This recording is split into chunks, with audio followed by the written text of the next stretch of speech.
I admit it was a bad idea. I read the stories online and I should know better than to buy a Nintendo 64 cartridge from a weird shop in the middle of nowhere. But hey, this seemed like a regular old shop. Nothing suspicious about it, no creepy posters or weirdo clerks. It just seemed like a video game store that specialized in old video games. I've been searching for one specific game, The Legend of Zelda: Ocarina of Time. Sure, it would be easier to order a copy off eBay, but I can't stand waiting for things like that to come in the mail.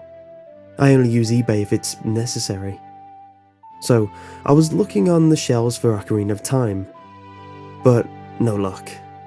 Usually I ask the clerk if they have one in stock if I can't find one on the shelves. You know, in case I overlook something, which I normally do. He said they have a very special copy in stock. A beta copy. I was calm on the outside, but totally freaking out on the inside. I couldn't believe my luck.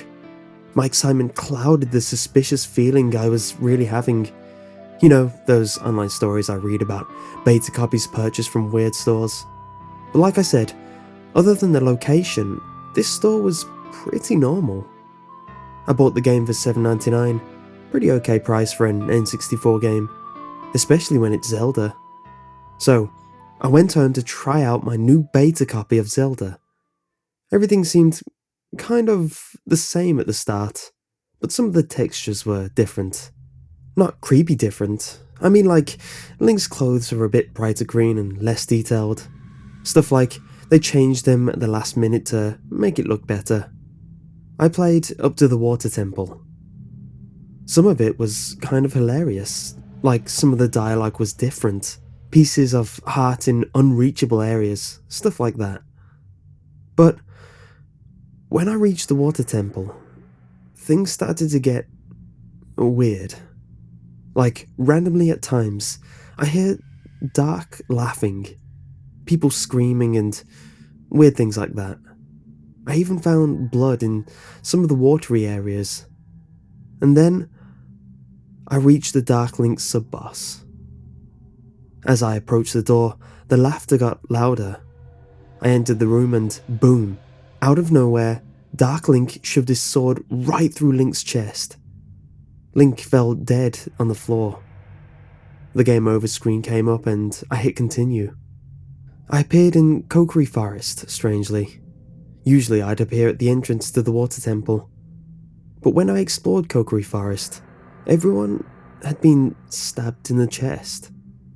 Blood was everywhere. I was starting to think that maybe the programmers put this in as a punishment or something for losing to Dark Link, but it seems a bit harsh. I talked to a villager who was apparently dying. He said, "Why? Why did you do this?" And then he dropped to the floor, dead. If I tried talking to him again, I just got ... But then I noticed something. Navi was gone. I decided to pay the Great Deku Tree a visit. When I got there, the Great Deku Tree was dead, like always. But he looked sad. And Navi was there, barely floating in the air. She looked tired, but upon closer investigation, I noticed that blood was dripping from her. Why? Why, Link? You were supposed to save us. Then her blue glow faded, and she dropped to the floor. I was horrified. I started to think maybe, while Link was knocked out, Dark Link made a rampage through Kokiri Forest and killed everyone. That would explain why everyone thought it was Link that killed them all. I checked on the Deku Tree sprout. He was shriveled up. I almost cried. And then I decided to pay a visit to the Temple of Time.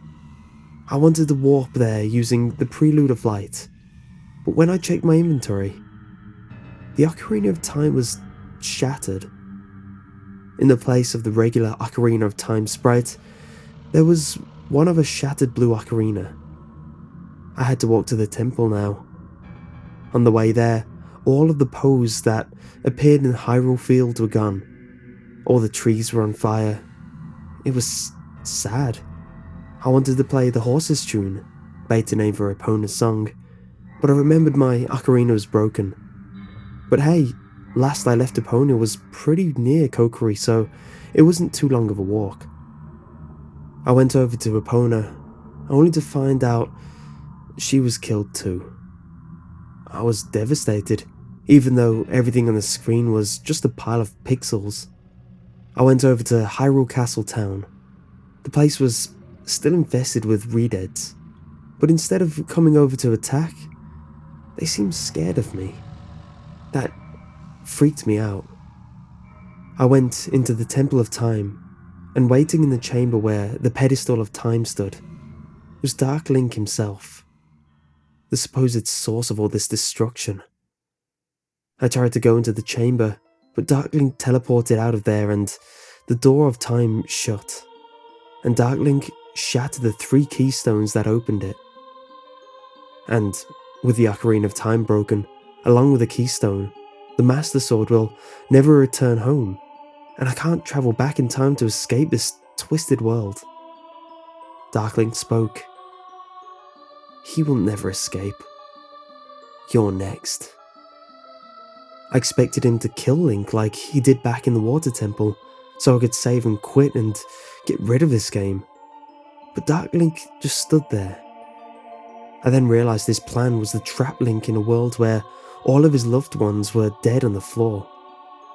He was alone there, never to escape. But what I found odd was Dark Link's worded. He will never escape. You're next. I figured he was talking to Link, but it didn't make sense. But then it hit me. He was talking to me. But I was reassuring myself by telling myself that he was just a video game character. I kept watching the screen and all of a sudden, after about 2 minutes, Dark Link became a pile of black bones on the floor. Why would that happen? I shut the game off and went to bed. It was really late. The next morning, I decided to pay a visit to my brother's house and talk to him about what happened. He was my best friend. I couldn't ask for a better bro. When I got there, I knocked on the door. No answer. I knocked again, and again, no answer. After about 5 minutes of knocking, I just decided to let myself in. I'm guessing he was probably still asleep. I went into his room and, to my horror, I found him laying on the ground. It seemed something was stabbed through his chest. I couldn't believe my eyes. I stood and cried for about 10 minutes, and then went back to my car to tell my mom and dad what happened. The house was only a few miles from my brother's. When I got there, I didn't even bother to knock. I went into their bedroom and found that they had met the same fate. On the floor with a bleeding hole in their chest. Their wounds seemed a bit more fresh than my brother's. I figured whoever did this did it to my whole family. I was devastated. I decided to go to my sister's house, expecting the same thing, but I figured if I moved fast enough, I might catch whoever did this and show him what happens when people mess with me like this. I barged in when I got there, found her dead on the floor. Still crying from when I found my brother, this sight didn't help me. The wound seemed fresh though. I went to her room and was shocked. What did I find? A pile of black bones. I've learned my lesson. Don't buy games from small game stores in the middle of nowhere. No matter how normal they look.